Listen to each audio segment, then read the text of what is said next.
I can hear myself now. Traditionally, given a word in Spanish to start off with the moderator. I think when the driver at the airport tells you that he doesn't understand your Spanish, and then the receptionist at the hotel says they don't understand your Spanish, and then the person in the restaurant says they don't understand your Spanish. You have to be modest and say, you do speak perfect Spanish, David. It's just that in Sevilla, I don't quite have the ear to pick up my dialect. So we'll go with English for the time being. It's not that I don't speak fluent Spanish. A bit of housekeeping. Do we have the video? Yeah, no, we don't. I can't remember the name of the application, but there's an application, Slido. There's a Slido application that you can all use. I think the code is AIAF. I have my phone here. I'll see any messages that come up. Oh, here we go. And I think we'll receive them either on my phone or on my screen. I'm not looking at WhatsApp videos of kittens or drunk people or kittens or... I'm going to check. Okay. Yeah, I'll let you guys know if it's kittens or questions. If you have drunk kitten videos, send them up on my WhatsApp, but I'll mostly be looking at the Slido pictures. Right, so people have given us questions, so I can pretend to know what I'm talking about. I'm going to ask the questions that other people have suggested, so I can look like I have a mild idea of what's happening in the world of football at the moment. So I think we'll skip the starters, no soup or salad. We'll go straight into the main course. First question, big question. Can the organizer of a football competition be an economic actor of the market that it regulates? That's a long question. So can the organizer of a football competition be an economic actor of the market that it regulates? So the answer is yes, because that's what's been happening for a long time. But we'll pretend that, no, we better have something to discuss. So maybe the question is, should that be the case? And is that sustainable if that will continue to be the case? So I suppose that's arisen in a few different contexts. Notably, we've been talking about the Biennial FIFA World Cup. We've been speaking about European club competitions. We've got maybe, do you want to start with the World Cup? Ornella, do you want to address that question first? Yeah, of course. Okay. Take the floor. So thank you very much. Good morning, everyone. It's a real pleasure to be here in one of the best football cities in the world. So thank you to the IAF for organizing it and for congratulations on the excellent organization. So back to your question, whether it's okay to have a body who is at the same time the football regulatory, the football governing body, and at the same time competition organizer. Well, and of course this is related to the international match calendar and the discussion on the World Cup every 2 years. So I think, of course, it is legitimate, and it's not just because I'm here representing FIFA, but because there is a strong justification for that. First of all, FIFA is a non-profit organization, and all the revenues are not actually ending up in the pocket of FIFA, but are reinvested and redistributed all over the world. So if we look at the last 4 years, we have invested 4 billion in development and education. We are investing in a 4-year cycle 1 billion in women's football, for example. So the World Cup, that you know, it's the most profitable competition, is actually funding all those competitions that are not profitable or are less profitable, like, for example, youth tournament or women's football competitions. So we have invested also, the World Cup, for example, the revenues are not just redistributed among member associations, but also significant amount of more than 200 million is redistributed among clubs that release their players for the FIFA World Cup. So it's not just this. If we look, for example, at the pandemic and how FIFA has reacted, not only has put in place a system to support stakeholders, to support member association, but also has donated more than 10 million to the WHO, for example. So it's not just money redistributed with the member association, but it's money redistributed also for the good of society, also for a lot of social programs. So when we talk about FIFA, we look at this governing body that is deciding everything from Zurich, organizing the most profitable competition in the shortest period of time, but it's just the tip of the iceberg, and it's not representative of the work that we are doing day in, day out, and the impact that FIFA with this redistribution of revenues is having all over the world. And there is another important point, and I think we have to address that, especially when we talk about the World Cup every 2 years and we talk about the discussion on the international match calendar. And it's how also the revenue is redistributed, because most 50-60% of FIFA's revenues are generated in Europe, in the top 5 countries. So basically, Europe is the continent that contributes the most to the revenues of FIFA, but that amount is redistributed all over the world. So we actually live in a world where the top 20, 30 clubs are just from Europe, where the revenues generated by those 20, 30 clubs are equal to the revenue generated by all the other clubs in the world. So, you know, and everybody I think know that last year we published this FIFA vision, the vision to make football truly global, that basically reflects the dream of our president to have not just a few teams, a few clubs, few players competing at the top.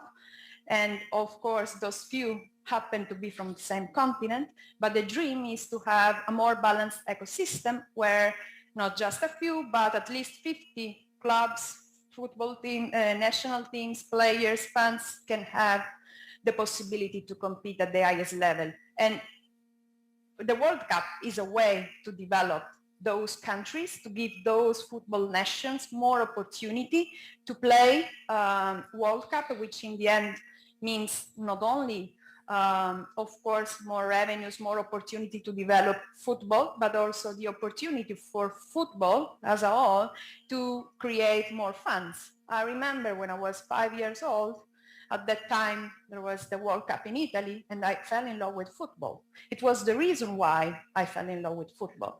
So nowadays, when we talk about how we engage with younger generations, we should ask ourselves, what are the competitions that make those younger generations to fall in love with football? The World Cup is something that unites people. It's one of the few things that really unite all the world, that unite families. I remember when I was 5 years old or even over the course of my life, the World Cup has been always a moment where we were being, unite with our families and our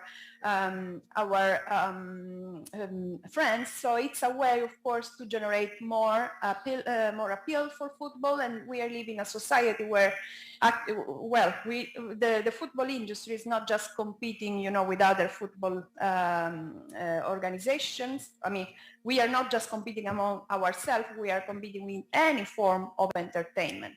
So we have to think whether maybe having more meaningful competition and less games, because in the end, this is about what we are proposing. We are not proposing more games. We are not proposing to take more days from the international match calendar. We said that less is more. So basically, we want to have more meaningful games, more games that can attract interest from the people. And we believe that proposing this format and proposing these ideas is very much in line with this dream, this vision of FIFA to make football truly global. Okay, I mean, I'll speak under your supervision. You can correct me if I'm misunderstanding. So what I'm drawing from that is that you think that the position that you have currently, that you're using that position fairly, and it's important for global football in order to use it fairly. But let me ask you the question. I'm not going to ask you the question whether you think it's fair or unfair, because I mean that's not there's no point in asking a FIFA representative that question. But I'll ask you the question: do you think that in its current form, the way FIFA currently is the governing body and the commercial entity within that market, is that sustainable? Do you see threat to that model going forward? Do you think there has to be an amendment of the way you go about you know, I think it's sustainable and will be sustainable as long as stakeholders are included in the process. And this is what is happening right now. So FIFA, and you know that the new FIFA is not the one that was in place until a few years ago. Whatever is decided is actually agreed with all the parties involved. So sometimes as the head of professional football, so as the person who is the contact point with the stakeholders, the one that is organizing the meeting and making this meeting possible, I feel frustrated because we consult too much. So over the last 4 or 5 months, I don't know how many meetings I joined. We just consulted everybody. So, and sometimes, believe me, if it was for me, I would have taken a decision based on common sense of what is good for football. But there is such a commitment from the top management to really listen to everybody. And also the fact that, for example, the decision on the World Cup will be taken in case by the FIFA Congress. Actually, from a merely legal perspective, this is not needed, because we just need to amend the FIFA regulation, the FIFA World Cup regulations. So a decision of the Congress is not required. It could be just a decision of the Council. But our president wants to have a decision where all the 211 football nations have to vote. So I think it's a very democratic process. And to answer again your question, I believe that as long as we include stakeholders, as long as we give them the voice, of course, it's a sustainable model. Okay, well, I'll come to Jerome, and then I'd like to come to Sarah with regard to what should consultation look like from a player's perspective. Maybe, Jerome, you can already address maybe those two questions as to whether or not just FIFA, but also UEFA have a position within the market that's sustainable. And then I think you must be chomping at the bit to address the consultation point there, I would imagine. Thank you very much, David. So lots has been said, but first of all, I would like to thank the IAF, Patricia, and all the team that organized the event. It's really cool to be in Seville. Really appreciate that. So thanks a lot. And as far as the question, well, I think somehow the answer is in the question, but I can't just say that, right? So I'll try to elaborate a bit. Look, the World Leagues Forum is an association of more than 40 competition organizer governing bodies, the leagues, regulating their competition. So I think we all agree that competition, whether it's in sport or not in sport, needs regulation. I think that's a fact. The question is really who you regulate, and who regulates. So if I take the example of leagues at domestic level, it's quite straightforward, because leagues, they regulate the competition they organize. Makes sense, right? And there's a lot of control that we can, discuss. It's not only about the statutes, it's about or bylaws, I should say. It's also about laws they need to respect. It's about competition authorities that they're submitted to every time they make a move. It's about judicial authorities, because we know at domestic level how many cases we have in terms of all the challenges. So we know that. So regulation is absolutely necessary to competition, and the organizer of a competition needs to regulate it. Now, what's very interesting at international level is that it doesn't such work in that way, because governing bodies at international level not only regulate their own competition, but they also regulate the competition of others. And that's what's in your question. Yeah. Can you at the same time be an economic actor, having a stake in the market, and tell others what they need to do? And this is very key. So how do you do that? Because currently it's the case. And why is it the case? Because it's been 100 years like this. because FIFA was created by associations wanting to come together at the time when football was purely amateur, right? And the situation is still the same, but in 100 years, I think we all realize that football has changed a lot. Now, players are organized, now clubs are organized. In most of the big domestic markets, club came together to create leagues, and the whole system has evolved a lot at domestic level. At international level, it stayed the same. And of course, that creates issues, because in some cases where a governing body has no stake in a decision, well, he can consult, he has no personal interest in that decision, and usually it's not a problem. But what happens if he has his own personal interest involved? Then it creates a big issue, because it's both what you call, in French, we say judge and party at the same time, I think in English, and I don't quite get that, but you say judge and jury. Yeah, judge and jury. And can you be judge and jury? That, I believe, poses some questions from a legal perspective.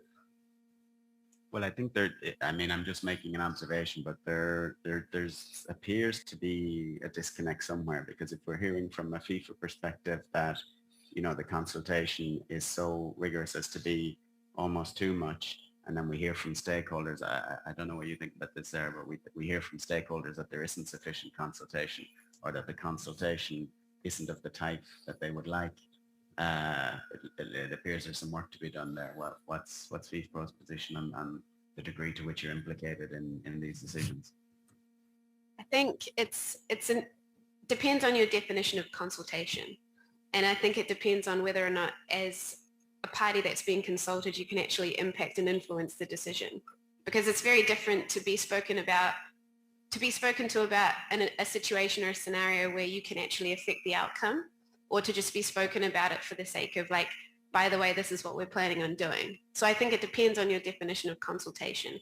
And I think that's probably why the stakeholders get so frustrated, because sometimes the way in which you have to respond and react to things probably wouldn't be what we would constitute as good governance or good stakeholder management. So I think it really depends on that definition, because if you're not actually able to impact the decision-making process and the overall outcome, then of course you're going to be frustrated by the level of consultation. And of course you're going to be frustrated and have to react in ways that probably, I think, break the sort of structures around what we would consider good faith as well. So obviously the example that we're talking about now is the Biennial World Cups. And I think it just depends on how you hear about it and how you hear about the proposals. And I think for us in particular, as the representative body of the players, as Ornella has said, it will eventually go to a decision of the FIFA Congress. We have no voting ability within that body. So we can be part of the consultation, but whether or not we can actually impact or influence the proposals, and we obviously can't have a say in the actual voting structure as well. So I think that's where the tension comes in to some extent. And I think going back to the original question, and I don't have an answer as verbose as some of the other ones that you have heard, and I think this maybe speaks to the issue more broadly, is the way that you can participate as a regulator and as an economic actor. It is the way that it is at the moment, right? But it's just very risky. And so because it's risky, it's maybe not potentially as sustainable as we would like it to be, because it just kind of creates an environment. And to FIFA's credit, they do incredible work with the way that they're able to reinvest and redistribute the money that's generated from their competitions. But not everybody does that, unfortunately. Not every competition organizer has that mentality when it comes to reinvesting and redistributing. So it ends up just creating an environment where you can just abuse that already dominant position. Because as Jerome said, you are judge and party, you are judge and jury, and that is very difficult. But I think your other question about consultation, I think the frustration that we have is we can't actually influence the vote. We can't influence the outcome. And so that really means that the way that we're consulted is a little bit outside of our control sometimes. And obviously, if we're going to get really specific, the way sometimes that consultation is done with players isn't actually always through us, even though we are the representative body. And so that creates an additional frustration as well. And I understand that it means that the process is lengthy at times, but sometimes it's really necessary, and perhaps there needs to be a more robust discussion about, okay, who are the stakeholders that are really fundamentally impacted by this decision in football? And that's where you should focus your consultation on as well. So Biennial World Cup has huge implications for players, like massive. So probably they should be the primary stakeholder in the consultation process and maybe have more of an impact and influence on the overall decision. So I think that's part of the frustration too. I know that there are a lot of stakeholders in football.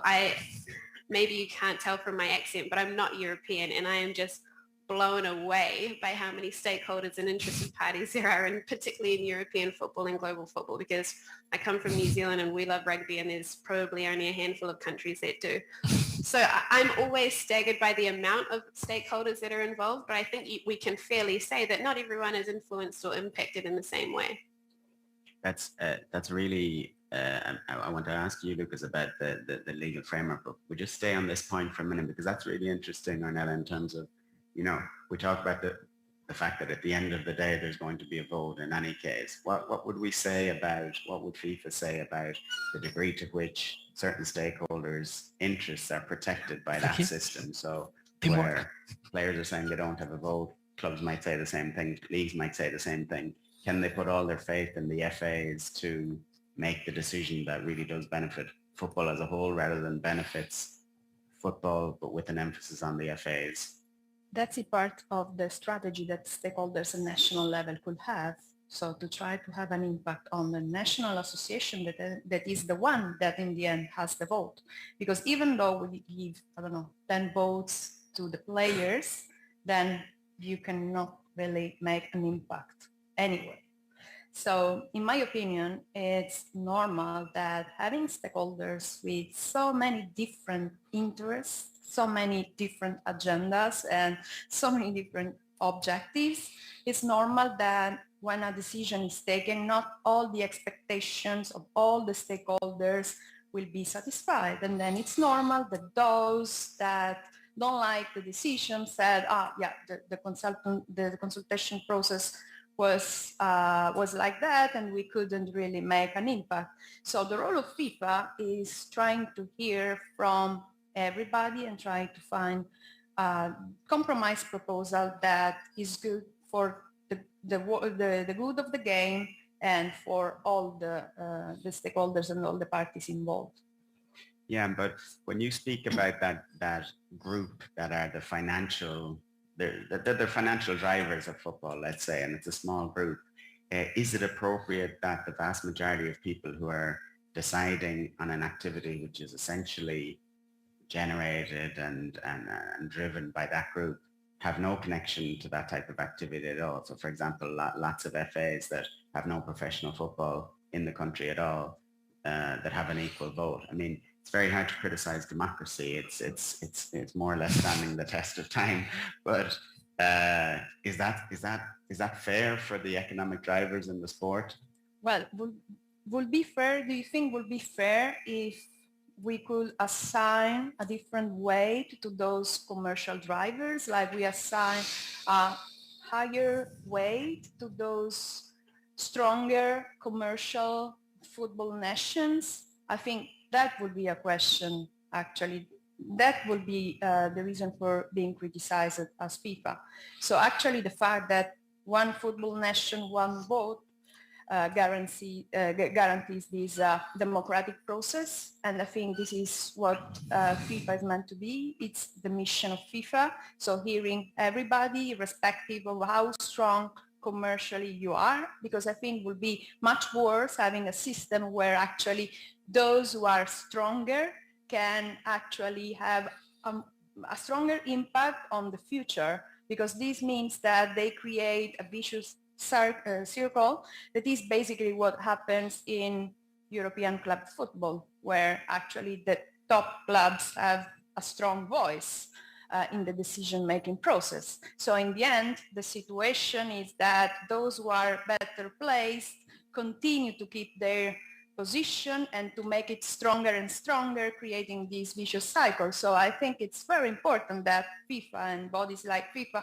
keep this structure. Yeah, so again, probably I don't want to overstep my role as moderator, but if we accept that that's fair and that's true, that the FAs should be the guardians of the sport. Let's say we were to accept that hypothesis.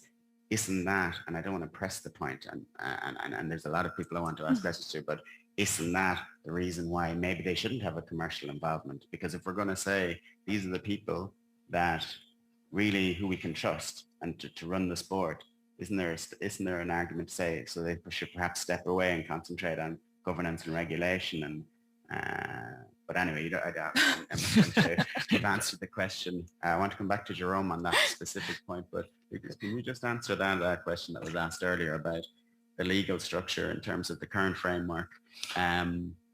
Two things. Is there a necessity from a legal perspective for consultation to happen in a different way, or is that just a question of keeping stakeholders are happy? Is there an actual legal imperative to change that, or is it fine the way it is? And then the other question of the more general question of the idea of being the economic participant in the market, and whether, again, from a legal perspective, that model is going to come under pressure or not for the foreseeable future. Well, I take the word now. So I would like to thank the organization for the invitation, but it's a pleasure to be here in Sevilla amongst so many friends finally. And addressing the points, I mean, obviously, I'm probably the least qualified to answer questions regarding governance because it's another completely different perspective. The ones I have, they are inside and they see it from there. For me, I have to say, and while, I was really listening and interested on the conversation, the truth is that the system itself, it seems designed for that. I mean, what we have been told from the, when we were studying the European sports legal system, this pyramid, in a way, it is sustained on those principles, on the way that the federation takes the decisions by consulting the other members, but finally it's the one, in a way, calling the shots and taking the decisions. I think during the past years, there have been changes, and the approach to that has been involving more the stakeholders on the decision-making process. And I believe that is something that is to be noted, that there might be a road there and possibilities to improve and enhance this system of consultation. I'm also certain that that is the case. However, when I listen, the different parts involved on this conversation, I feel that this is a problem that is almost always there. There is one that has to take the decision. The question, after consulting, after listening, the interest and the different points of view of the parties involved, but there is a decision that needs to be made. And from what I hear, there is consultation, as Sarah was pointing out rightly. The definition of consultation is also another point, and the way this consultation is made is an important issue. But then who is the one that shall take the decision? Because as the system is structured now, that is FIFA. And maybe then this would need to be revised. I don't know. Maybe there are possibilities that this can be brought to, but then we go to your second question. At the end, FIFA is regulating, FIFA is creating the regulations, FIFA is in a way legislating and creating, and then at the same part, it's interested on as an actor on the commercial side. So that creates this somehow, from the perspective, an imbalance and a possible conflict. How this can be solved, maybe by, trying to bring that to another level. This is a question that I have myself. I put myself, what is then the solution that is proposed to enhance and to finally create the system that the stakeholders will be happy with? That is difficult, because at the end of the day, and from the experience, when you look backwards, this is not a new discussion. This is something that has been been on the table for certain years, and that has triggered changes. So maybe this is just another point where ultimately we will get to a new phase on this evolution. Okay. David, sorry, if I may, it's easy to criticize FIFA, but what's the solution? Mm-hmm. Propose the solution, Interstage left. So what's the solution? Maybe Jerome has the solution. I do. I do. Just had to ask. So look, a bit of suspense before giving the solution. I just wrote down 4 words that I would like to comment on. The first one is democracy, because we heard the term democracy. The second one is solidarity, because we heard the term solidarity. Then consultation. And then I think there is one that's important also is legitimacy. Legitimacy to make a decision. So as far as democracy is concerned, I mean, it's not because you have a vote that there's a democracy. We shouldn't make that mistake. It's not every time there's a vote, there's a democracy. Let's take the example of France. In 1946, women got the right to vote. I'm not sure we can just say it was a democracy before that, because just have the people vote. And countries have given the right to vote to women even, later than that. Not to mention Switzerland. Yeah, I knew that was coming. Yeah. So really, I mean, when we say democracy, the question is who votes? And when you look at how the system is designed today in football, well, it's just federations who vote. How are players represented? How are clubs represented? How are leagues represented? So we have this word of stakeholders. It's a terrible word, by the way, but so there's just, it comes to my second point. So there is a consultation. What's a consultation? What is it? Is it having a meeting, speaking to people and asking what they think, and then you thank them and farewell? Is that a consultation? Or is a consultation a commitment to only make a decision if there is a consensus or an agreement? Is that a consultation? Well, consultation is quite a nice word because everybody has their own definition of consultation, right? Then there's the solidarity. And I think this is a very important one, solidarity. Because how is currently the economy of football designed? Specifically between club competition that as leagues were run at domestic level and national team competition. And I'll take my labor law hat. So players are employees of clubs and paid by clubs. And they're lended practically for free. I mean, you have some system, but I would say to simplify, practically for free to national teams for the TV rights of national teams to be sold and make a lot of money with it. And that's fine. But this is also solidarity, and let's not forget that. Because those players who play in national team and where TV rights are sold, like for the qualifiers, for the final cups, for the World Cup, they're still paid by the clubs. And money is made and then redistributed.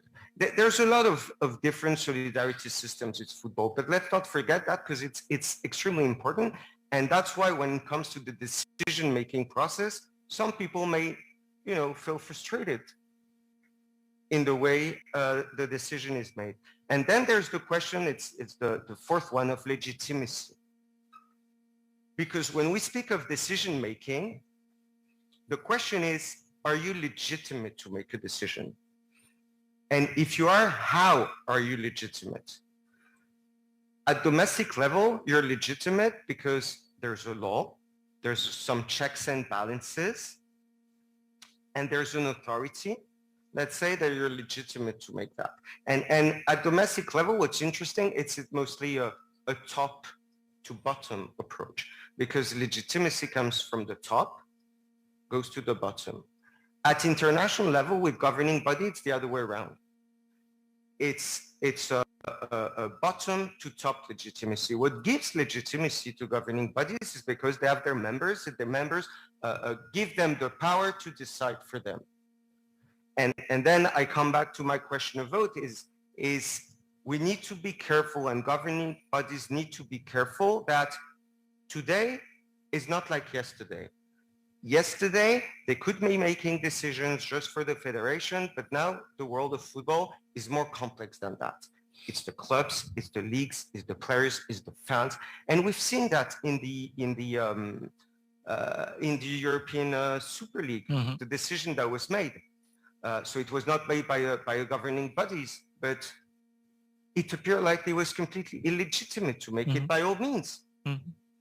They could, I mean, legally you can discuss, but they could have set up the league, but it was not legitimate with the fans. It was not legitimate with many of the clubs, with the leagues. It was completely illegitimate. So I think that question of legitimacy to make decisions, because where lawyers is very important. Can I just make one point on the legitimacy? And anyone that's heard me speak before probably has this on their bingo card. I think what's also really important to establish is we have one governance framework for two football industries, the men's football industry and the women's football industries, the men's international game and the women's international game.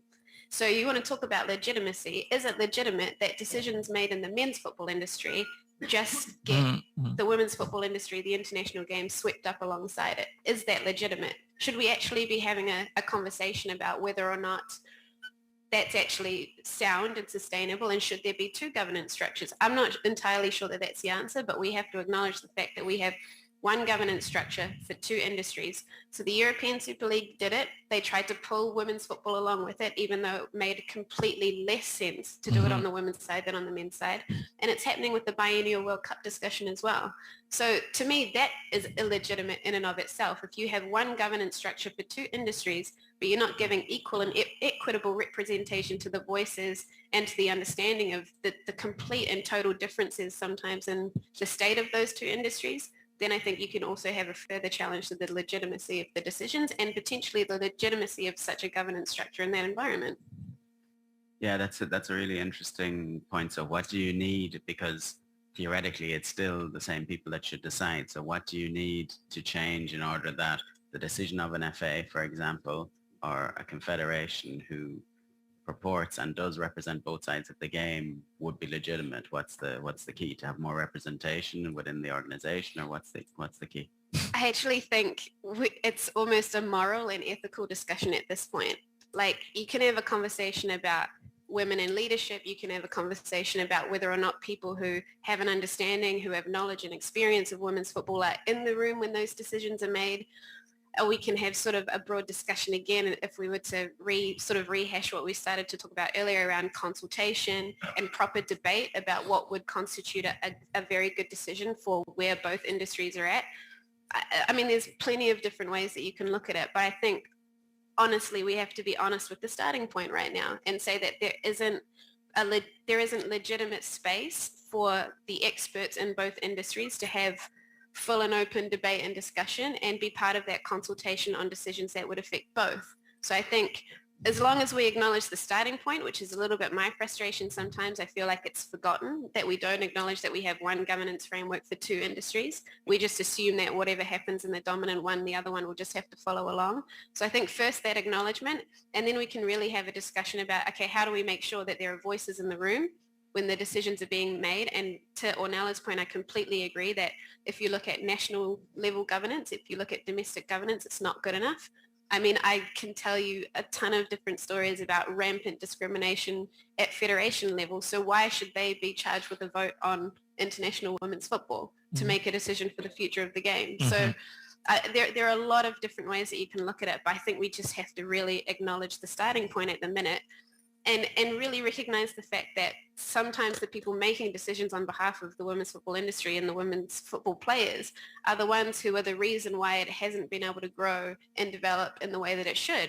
You know, federations and FAs that have banned the women's game for decades making decisions on its future, I'm not too sure about that. Okay. While you have the floor, I might just ask you two questions that arise from what's been mentioned there by Jerome.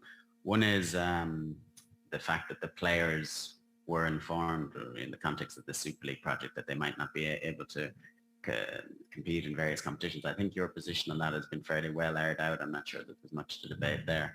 There's a related point about the solidarity that arises. So if you accept the concept that there is a solidarity, we know solidarity is important from an EU perspective in order for the governing bodies to be allowed to do what they wish to do.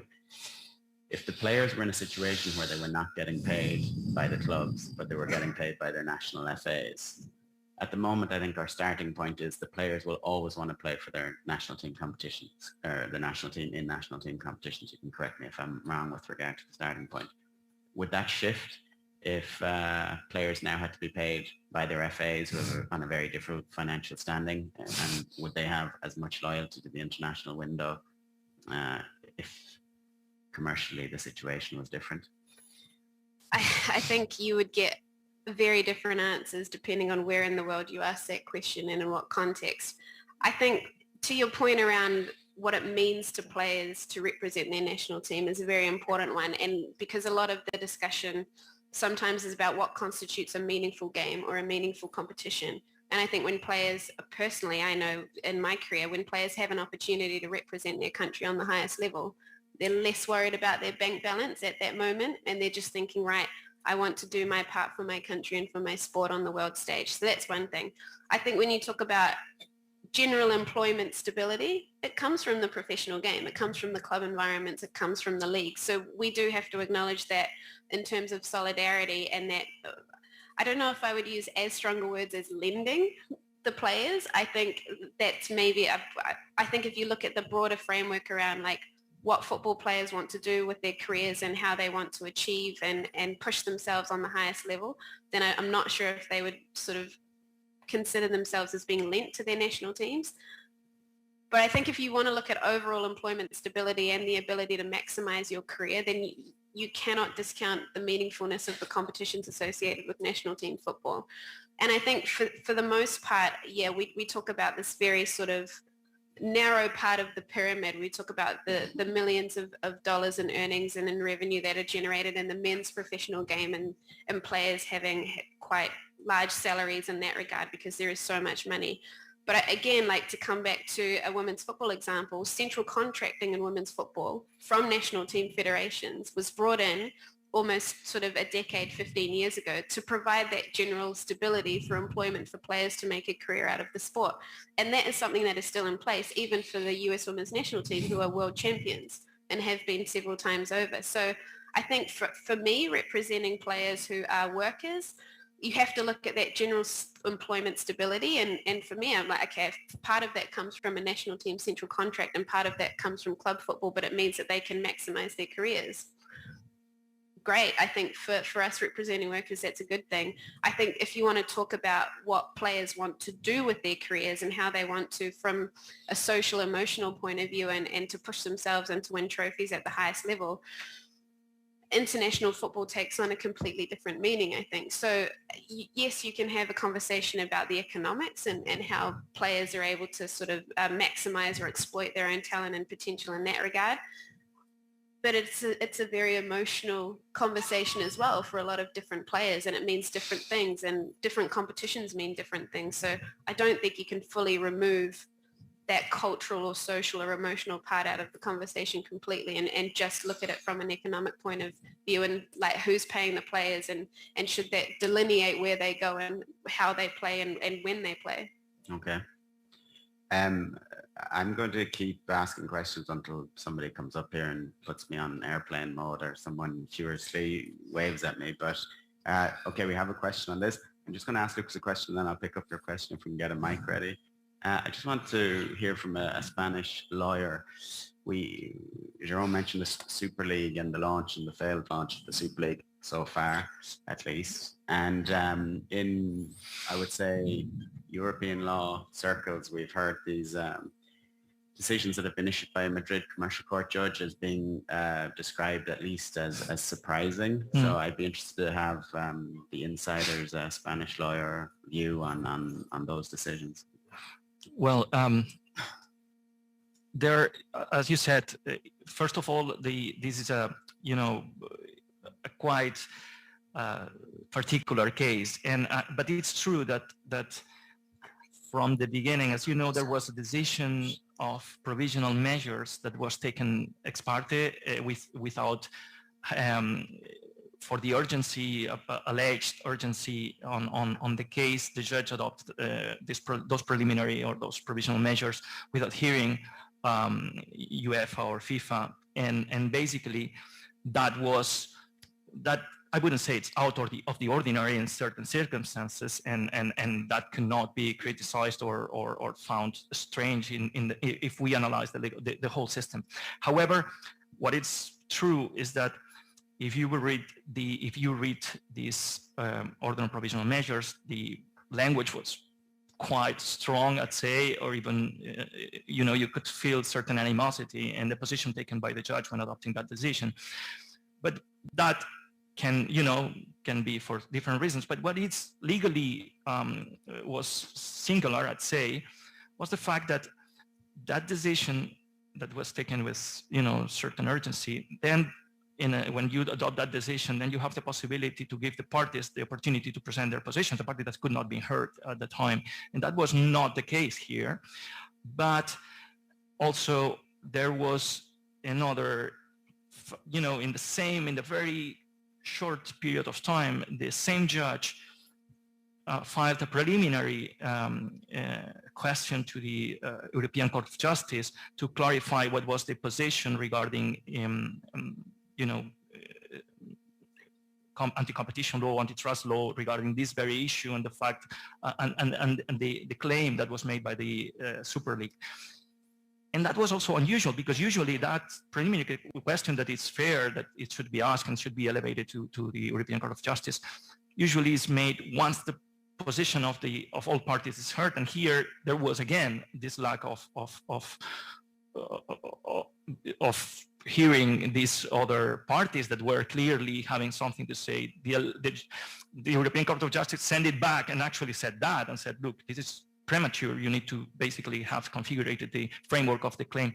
But at the same time, all these, you could see that from an objective, observator, one could tell that there was a will of making a decision quickly on those. Even the hearing was fixed at some point before even the parties have had the opportunity to comment, or FIFA or UEFA had the opportunity to comment on the issue of provisional measures. So it was a bit of a rush, and that is at least singular. I'm not saying, or I cannot draw many conclusions, but it was singular the way this was handled in the courts, because as a Spanish lawyer, and there are a few in the room, we all know that justice in Spain is not characterized, ordinary courts are not characterized by being very efficient or quick in the handling of other cases. But the truth is that all these has come to a point where UEFA felt that there was some sort of, UEFA and FIFA actually challenged the judge. They found that there were some sort of lack of objectivity and impartiality in certain comments, the fact that he wanted also to participate in certain conference or what. And he was, according to the law, he was forced to suspend the proceedings at the time. But this has become moot recently because the judge has been assigned to another court. So now there is a new judge in this that will actually hear the case. So to your question, and after explaining a bit the saga, because out of context it's difficult to say, I'd say that so far what the judge did was not out of the ordinary, but it was in certain points you could technically say that there were not very proper or technically proper decisions that were adopted at that time. What will happen in the future? I mean, I think that legally now Super League has a strong position, a strong claim. What will happen is something that we will see in the future, I guess. Okay. If anyone in the room wants to contribute in terms of what they think the chances of success of the three clubs against UEFA before the ECJ, be very welcome anyone's comments on that. Not what you think should or shouldn't be the outcome, but if anyone has any observations about legally what's likely to be the outcome, I think that would be interesting for the debate. We have a question here. Can everybody introduce themselves at the beginning? Hope it works. Yeah, Luca Ferrari, Withers. It's interesting. I see FIFA's point, of course. I mean, FIFA is basically saying we're the caretaker of football worldwide. And if we don't do it, who would do it? So I guess to undermine that argument, I think, Jerome, I'd like to know what is the answer of professional football clubs in terms of, is it, of course, the conversation is much easier with FIFA than UEFA, because I think UEFA has a less tenable position in that respect. But however, would the right balance be, possibly reached by saying what you have now, which is the World Cup, and you have it every 4 years, and you have our employees to run it and make money out of it, should be enough. And so our position is, yes, be the caretaker, but leave us our Lebensraum, so to speak in German, that is living space. Give us the possibility. Don't squeeze us out of the market, and don't come and negotiate with us, bullying us because of, of your position as a regulator, but find the right balance in terms of our FIFA's competition, which are for the good of the game for everyone in the world, and clubs competitions that are, of course, a business that is a proprietary business. Thanks for the question. I think there are two aspects in your question that are important. The first one is what you mentioned as caretaker, which means that, and that's a common idea, that we say, yeah, but at some point someone has to decide. We hear that a lot. Someone has to decide. When in real life, it's very dangerous to say someone has to decide. I mean, you negotiate contract every day, and two people are, at some point agree and they decide. It's not someone has to decide. There's agreement. Life is about making agreements. So that's the first point. The second point is that of balance. And I think it's a very important one because any industry has this element of complexities and to find a balance. And it becomes dangerous when you decide to completely amend this balance. If you amend the balance just by consultation, it can't work. If you completely amend the balance by agreeing and finding altogether new balance, that can work. And that's the whole concept. So we need to be careful about, I mentioned the legitimacy of decisions. I mean, the decision is legitimate when people agree to it. And there's a lot of stakeholders in there. As I said, the clubs, the players, the leagues, there's a lot of money, of course, involved. And there's also a question, and we didn't have time to mention it, but of the workload, because, adding constantly, that's what we're talking about, adding constantly matches in the calendar, which means in terms of products, there's sort of a complete saturation. I mean, there's football every day currently, but do you want even more football? Can player actually play that many games? So if when you decide, okay, it would be a fantastic idea to have a World Cup every 2 years because we would have some more meaningful games. Really? What's a meaningful games? Is that a game that's played by a meaningful player, and so a meaningless game are played by meaningless players? So what I mean is, it's right to have governing bodies, but we need to be careful of those conflicts of interest. And when a balance has been reached, which is the case today, and you want to amend it, then consultation is not good enough. Sorry, 1 second. Ornella, Jerome, you created a lot of expectation, and now I've taken. You said that you have the solution, and I think Luca's question was in that direction, and I was expecting after you analyze the words, the solution that you have. So look, at domestic level, the way we work with these is by finding agreements. And I mean, as a representative of players, you well know that with the players, we find agreements and then we move forward. At international level, today, the way in which the decision-making process is done, it's not about agreement. It's about someone has to make a decision eventually. And the solution? Is to find agreements. Do you want to say something there? I have another question for you. Of course, I can.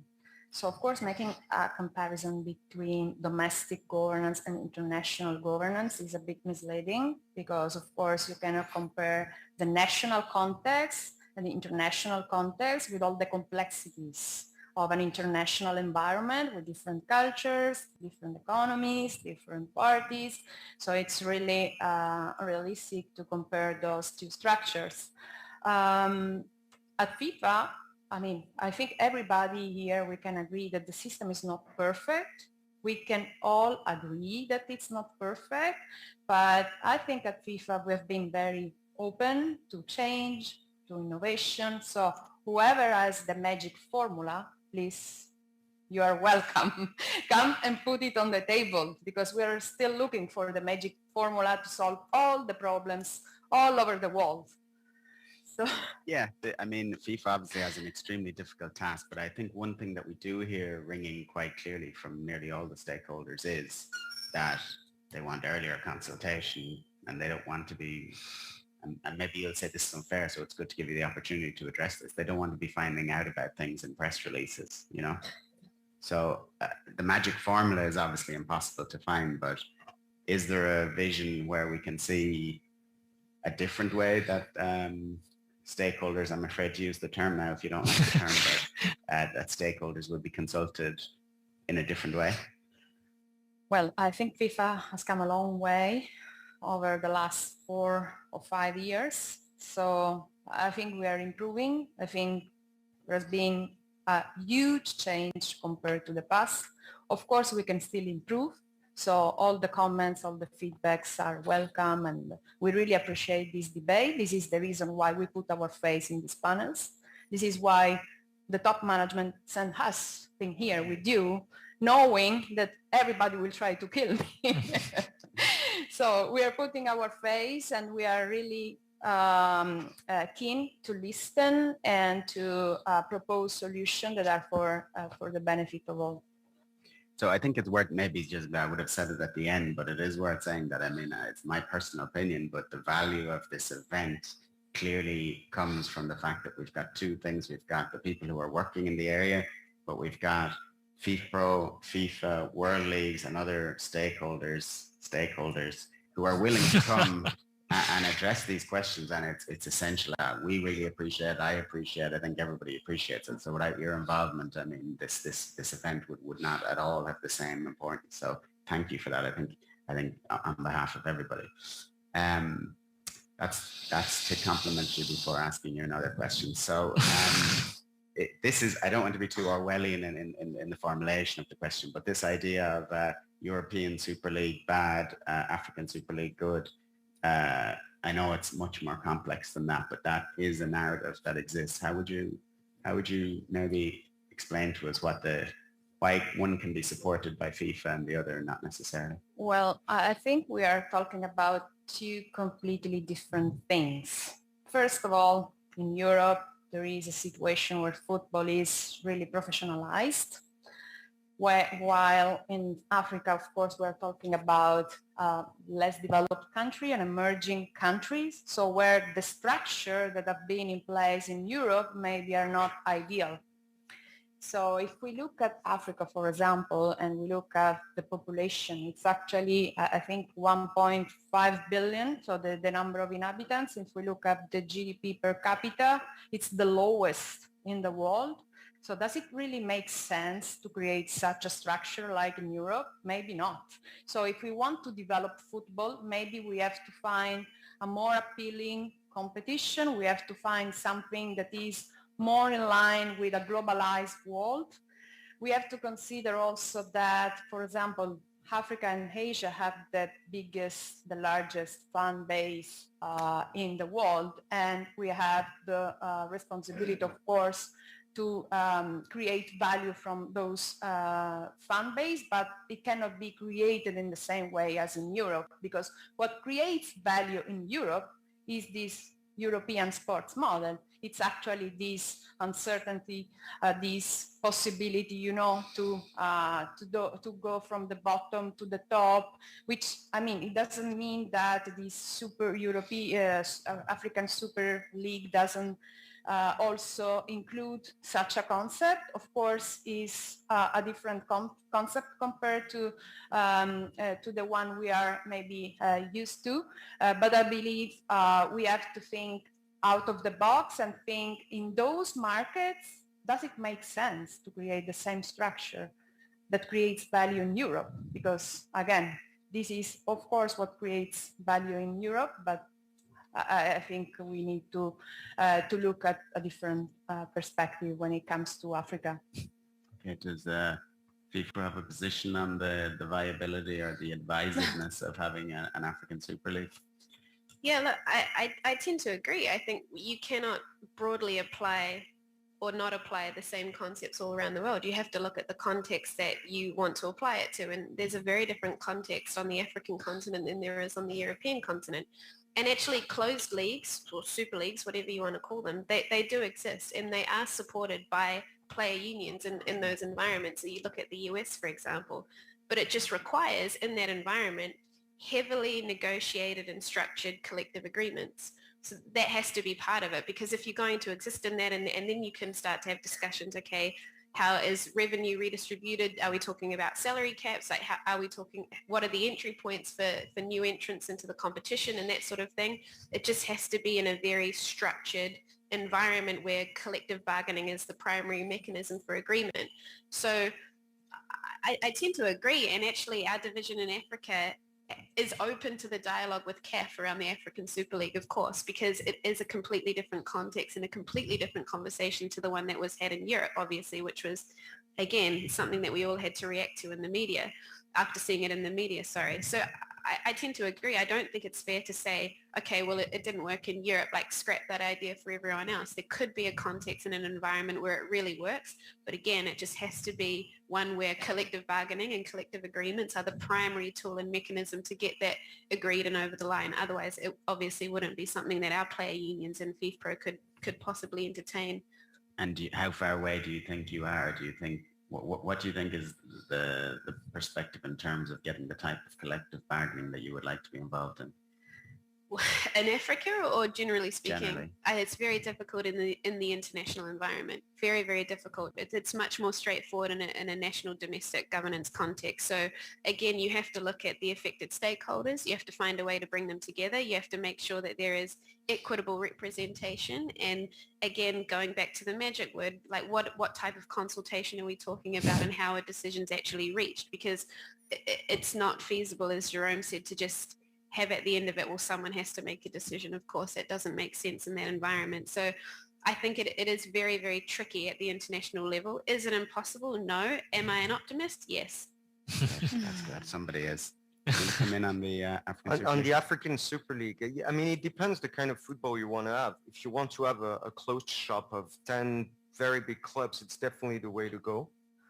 I think if you really want to develop professional football, I'm not sure it's the right idea.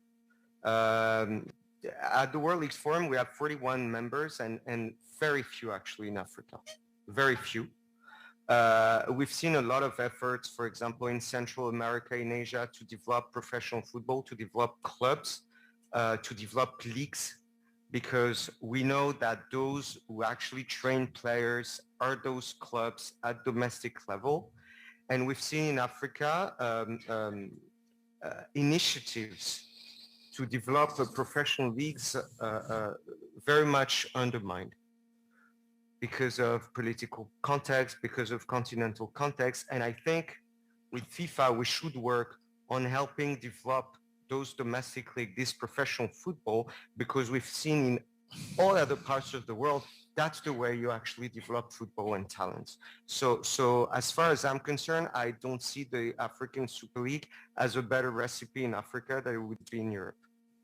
Okay. We've got a question here and we've got a question in front of us. Essentially, the question is, if the Biennial World Cup were to come in, would there be a legal issue in terms of the extra demands that would place on players and the likelihood? This is asked from the likelihood of an injury perspective. Well, I'm not a lawyer, so I'm not too sure on the legal risks. I can talk a lot about the physiological risks, obviously, of overload, as Jerome mentioned earlier. I think there's a couple of different ways that you could look at this. Would players retire earlier from international football?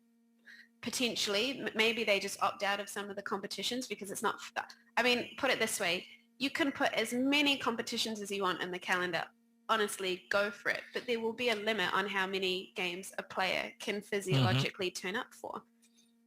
That's just a fact. So I'm not sure, like, if it's it's not really even a conversation in my books on will they retire early from international football or not. I think at the end of the day, like, if you want to assign value to the competition based on which players turn up, okay, then you're probably going to have a conversation about the fact that it's not sustainable to play a tournament every single summer.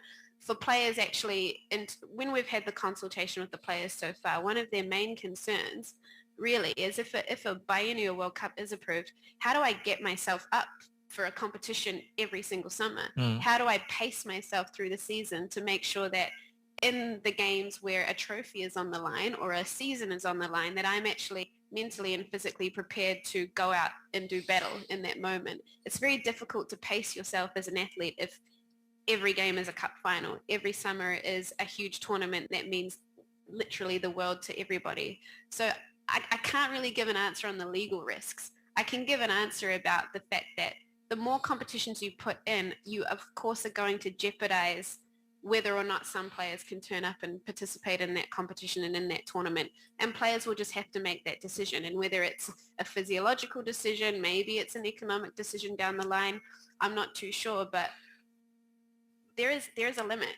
There is a natural limit on a player's physiological ability to perform. Yes, they could even turn up to the tournament. Are they actually prepared to play at that level and give their best? And does that mean that the tournament or the competition is devalued? I just think this is the kind of dialogue that we need to have, because players, they want to give their best, particularly when they're wearing a certain badge that means the most to them, right? But it just is impossible. And that pacing and the cadence and the calendar that would come in if there was a Biennial World Cup is very, very difficult, because it is hard to get up for it.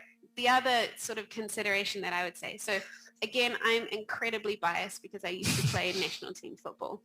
I had to play for 10 years to go to 3 World Cups. In the future, potentially someone could go to 6 World Cups in the same amount of time. I agree. Which is a lot. So actually my record as a player in the future probably means a lot less, even though I had to fight for the same amount of time to achieve what I achieved. So I think that's sort of the other part to it is what happens to all of those milestones and records that have been achieved in the past as well. And so a player that wanted to go to 3 World Cups could retire after 5 years if they wanted to from international football. So what does that do to the tournament moving ahead? What does that mean for the overall value of the tournament? I'm not saying that this is the solidified position of all players worldwide. Again, I'm biased. I have my own experiences, but I also know that a lot of the conversations that we have had so far is concerns about players being able to physically and mentally peak so often within a competition cycle and so often throughout their careers if we're talking about doubling some of the competitions. But again, put as many competitions as you like in it, but can players reasonably turn up for all of them? Probably not. It's already a question now.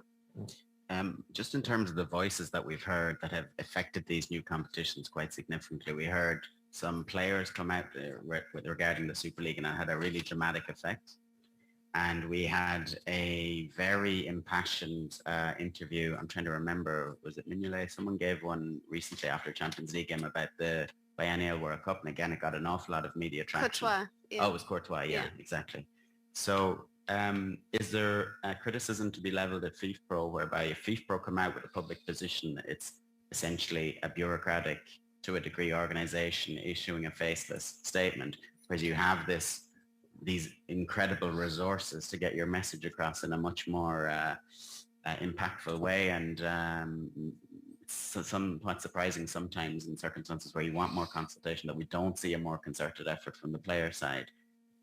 Yeah, I think it's always going to be our challenge. I mean, 68,000 players that we represent all around the world, and Courtois' point of view is going to be very different to the point of view of the captain of the Chilean women's national team. So actually for us to really come out with a joint, like one single statement that sums up the thoughts, feelings, passions and ideas of 68,000 members is incredibly challenging. So I think that the criticism that you identify is legitimate.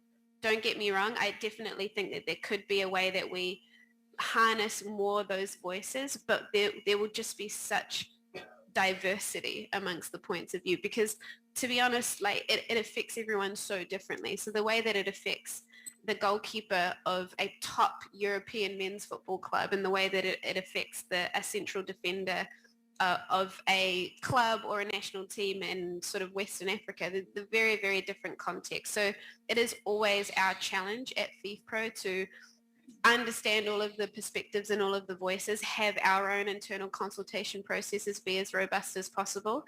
And I think what it's not so, I don't really have a problem with any time a player exercises their opportunity to voice their opinion on something that's happening in the world of football that could affect their careers. I think it's just very hard when you are asked as a player to be a voice of reason in an environment where you really sometimes find out these things last. But you are the ones that are put in front of the media and ask those questions. And we saw it after the European Super League as well, where players are having to, and even with the World Cup decisions on host countries, players are having to answer. And they're like, well, first of all, I wasn't part of the process. I had no idea what was going on. I just finished playing 96 minutes of very difficult football. I'm a little bit out of breath and I need to use the bathroom. Are you really going to ask me this right now?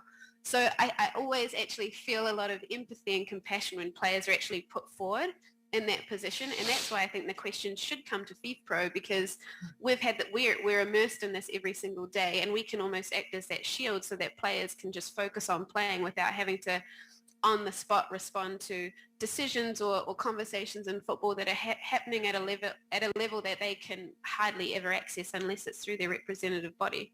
Okay. We have a question here, and then maybe I think we must be getting towards the end. I'm going to ask if there's panel members that want to identify one particular, we'll do a negative and a positive. So maybe one legal concern in terms of new competitions and the evolution of the existing competitions, and then maybe one exciting legal opportunity that might arise out of those competitions. If anyone wants to make a particular point about that, then perhaps we'll have it after this question. Go ahead. Thank you, David. Nasser Azam from Egypt. As you speak about African football and what is the future for African football, I will make one comment and one question after that. The first comment related to the African Super League. I represent many African clubs and also national associations. So, and being also former professional football player, I will give my view for these different opportunities. In the last years, the African clubs competitions were much developed. We started to follow the European model. We have the round 16 as a group stage. This helped a lot in development of the African clubs. And you can see in the current Champions League, African Champions League, the top clubs were eliminated from even the Premier League stages. And this was because of the more football games played with not developed countries, as we can say, but now the African football much developed in countries that was never like in top levels, they became better. So I believe that taking the top clubs out of the African Champions League and leave other clubs play a different competition, this will not be helping in the development of African football. So maybe what we have now is we have the African Champions League and we have the, what we say is that the clubs already playing in the round 16, so it's very competitive, and this encourages the other clubs to compete and to develop. So if we speak about African Super League, maybe we think about something like the Club World Cup to be every maybe 4 years for the winning clubs in the last 4 years, and to have something like that is good also for the commercial for football clubs and give motivation for other clubs that we want to win competition and we develop and we participate in something like that. This is the first comment what I had. The second one, question and for Jerome for as well, we speak about the European leagues and we speak about the competitions. Before the CAF, African Cup of Nations usually was played in January, and this caused many problems to European clubs. We, for example, next African Cup of Nations in 2022 will be in February in Cameroon, and club like Liverpool will be losing 4 of players. Salah will be playing for my national team and other Mane and Keita, and this be a very big challenge for a club to lose 4 players, starting players in certain and important part. So I want just to say is that in the last African competition we hosted in Egypt in 2019, it was changed the dates. We hosted in the summer, and this was the first African Cup of Nations hosted in the summer, and this was helping the European leagues from one side and all leagues, and also for the African Cup of Nations. So what you will do with this challenge as it come back again to be in January and not just Liverpool, other clubs will be losing also important players. So this is what I think also we need to discuss, not just the World Cup every 2 years, but also about the African Cup of Nations during the European leagues and other leagues. Thank you. Thanks. Thanks for, can you hear me? Thanks for the question. This is going to give me an opportunity to speak about consultation process, you know? Because we had a consultation process on when the African Cup of Nations should be scheduled. And guess what? We said it should be scheduled in summer because it makes more sense for clubs, it makes more sense for the competition, and it's possible. And guess what the decision was in the end? It was scheduled in winter. And there's a regulation saying that, a FIFA regulation saying that clubs must release their players for national team matches, otherwise they're sanctioned by FIFA. So what do? They release the players. So what can you do? You keep on saying during consultation process that the current calendar doesn't make much sense in terms of when the AFCON is scheduled, because that's the reality. Or you say, look, when you hire an African player, you know you're going to lose him in January or February. I used to work at the French League, and we knew that. Ah, man, this is the African Cup of Nations year. We're going to lose all our players. How we're going to do? Okay, you know it from the beginning. But, you know, at sometimes, I think the whole question, and coming back to the legitimacy, is, it's acceptable. And at some point, it becomes unacceptable. So, I mean, every 2 year in winter is really very bad for everyone, for the players, for the clubs, for the calendar. It's very bad. You need not to go farther than that. You see, and that's the whole problem of the World Cup every 2 years, typically, because when you look, I haven't looked it up because it's not the purpose of this meeting, but when you look at the calendar, if you put a World Cup every 2 years, I mean, there's no way the calendar works. Yeah, but actually, the microphone, please. Hello? Okay. Well, I will start anyway. Yeah. Actually, this is the way the international match calendar is structured today. It's the status quo, right? And it's the reason why FIFA is making such an holistic analysis to see how it could work. And you have seen the proposal. So you have seen also what we propose for continental competitions. So I believe, but to answer also your comment about the Champions League, I mean, the concept of this African Super League is just being analyzed, right? But this doesn't mean that it will replace the current structure and the current scheme. I think it's something that can coexist and can be an added value for the development of football in Africa. But I don't think the discussion is about killing the existing structure and creating a different product. And by the way, for Cameroon, do you know the scheduling of the AFCON in Cameroon? Because it was in Cameroon, that it was withdrawn from Cameroon, then it was in Cameroon in summer, and then it became in Cameroon in winter. So it's you could do a Netflix series with that scheduling.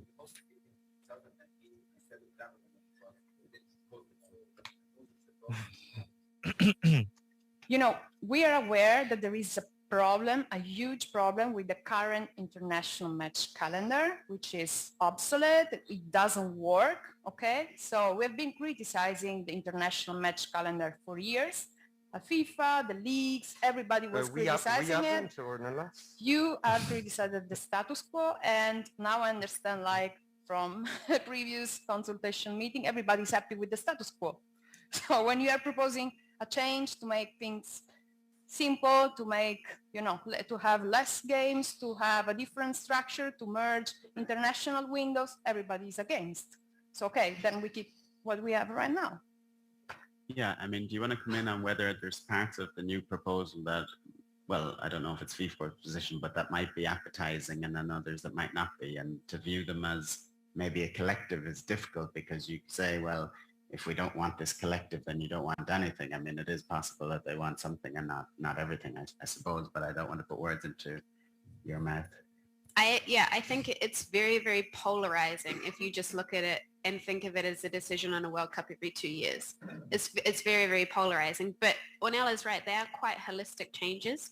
And I think from the proposals that I've seen, there are definitely elements to it where you go, yeah, that would be a lot easier and that would be a lot more straightforward. And you have a conversation around those principles and it starts to make sense. I just think calling it a World Cup every 2 years that really seems to be the polarizing thing. It's also the sexier headline. You know what I mean? It's the one that gets picked up in the public narrative a lot more. And so you can have these very passionate discussions on what it would do to the meaningfulness of the competition and so forth. But if you remove that, if you take that sort of polarizing headline out of it and you say international match calendar reforms, if you say competition design and reconstruction, then I feel like it takes some of the tension out of the room a wee bit. But certainly there are elements in there that I look at it, and again, like this is very much a personal opinion. I look at it and I think, okay, maybe a biennial World Cup isn't necessarily the answer to meeting the challenges of more equitable global competition and the need for that in some parts of the world. But some of the more holistic suggestions around it make a lot of sense to me. And so it's whether or not we can find a way to have that discussion without getting so fixated on the one element that seems to be very polarizing. So the grouping of the international windows, that I don't know if you're speaking from a personal perspective or a FIFPRO perspective, but that's something that you think would be a positive development. Let's put it this way. I think, again, going back to my earlier point, what it would mean, what these sort of global competitions would mean in men's football and women's football are very different. So I wouldn't necessarily say it's about the window specifically. I just think we need to have independent conversations on the merits of parts of the proposals and really sort of debate and challenge them. And then that's probably the way that you find a more agreeable outcome, is if you can really have the independent debates with the right people in the right areas about, whether it's about the length of the windows, whether it's, built-in rest periods, whether it's about whether or not a competition that works in women's football might not necessarily work in men's football and vice versa. I just think the way in which we're having the conversation means that probably the debate can't happen because everyone's just so damn pissed off and polarized talking about, are we going to have a World Cup every 2 years? Okay. And then, I mean, you've been challenged there, which is great. Thanks, Ornella. But,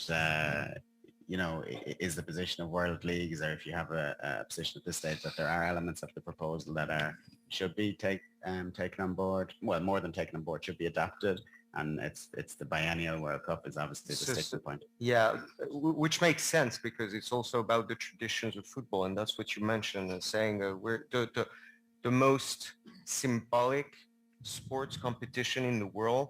That's been for 100 years, every 2 years. FIFA coming up with a proposal to say, now we would like it to be every 2 years. You can understand it polarizes. Now, in terms of the international match calendar, which means when club commit themselves to release the players and players go to their national team. I mean, that's the simple definition of what we call international match calendar. The reality is that we've been working to try to get to a perfect international match calendar, and we have many working groups in leagues, and we've also been discussing this with our friends at FIFPRO. There are no such thing as a perfect international match calendar. So whether you don't regroup windows or you group windows, you have pros and cons. So you will have people complaining on one side or the other, whether you group, you don't regroup. That's for sure. But currently, and there's no decision made, but currently we are working on this. So I don't want to make any conclusive statement on this. We're working on it because there are pros and cons. The reality, and the more we work on the current international match calendar, is it's not so bad. It's not so bad. Okay. Because you need to realize that when you look at all professional footballers in the world, it's only 2% of them that play in national teams, right? Only 2% of them. So we need to keep that in mind. Okay. You got a mic? Daniel Bravo from Brazil.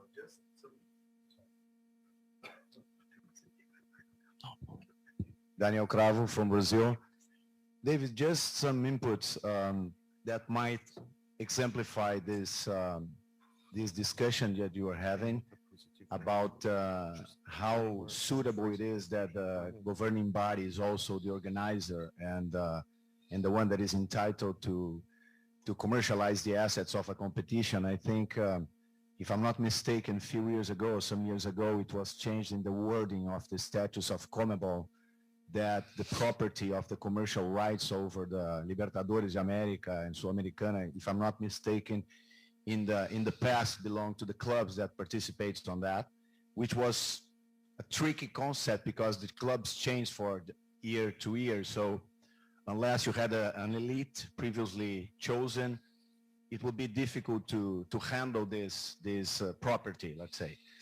But that changed, and then all of a sudden, if I'm not mistaken, it was FIFA directed all the confederations to do that. It was changing the status, and then clearly, expressly became belonging these assets to CONMEBOL in this case. So this is something that might add some difficulties in this distribution and this dialogue that has to be done. And on the other hand, also the South American clubs with the currency, CONMEBOL established the fines for non-compliance of the rules. And one thing that we must applaud is that CONMEBOL is trying to put the competitions in South America in a higher level in terms of logistics organization, that's for sure. And that requires another level of compliance from the clubs. But this is a long path. So the fines that are being applied are really high. If something happens, any protocol is non-complied, there's a failure, the deductions are very high concerning what the clubs receive from the television. So this is my information that I'm just bringing to think about that. But to Ornella specifically, we know that the clubs and the players, they have to abide by many rules within a domestic level that are mandatory, inclusive by the transfer regulations and so on. And it seems to me that the approach of FIFA with the confederations is a little bit more lenient, a little bit. They don't have to follow exactly, not even the principles that you are describing here. So for instance, if you are inviting everybody and you say that it's important to develop, to listen to players and to listen to clubs, I think that it will be coherent to this good approach of FIFA to invite CONMEBOL, at least in this. I'm just exemplifying with this point. Let's say, let's take a look at the fines. Is that suitable to $50,000 if you're paying $200,000 for a match? So I don't know. Only it seems to me that the confederations are more or less free of these guidelines that comes from the top, from FIFA. That's my concern. Thank you. Should I? Okay. Well, I think maybe there is also a governance dysfunction because confederations are not actually affiliated to FIFA, while the national association are affiliated to both confederation and national association. By the way, we have a very strong relationship with all the confederations, and they are truly included in all the discussions, and their views are always very well represented in the discussion. So we hope that... Well, we've tried to be respectful of IAF tradition by starting late and ending late. So unless there's a pressing question from the floor, I'd like everyone to show their appreciation for a stellar panel, and thanks very much for their participation, which, as I said, is really crucial to the success of these events. So thank you very much. Merci beaucoup.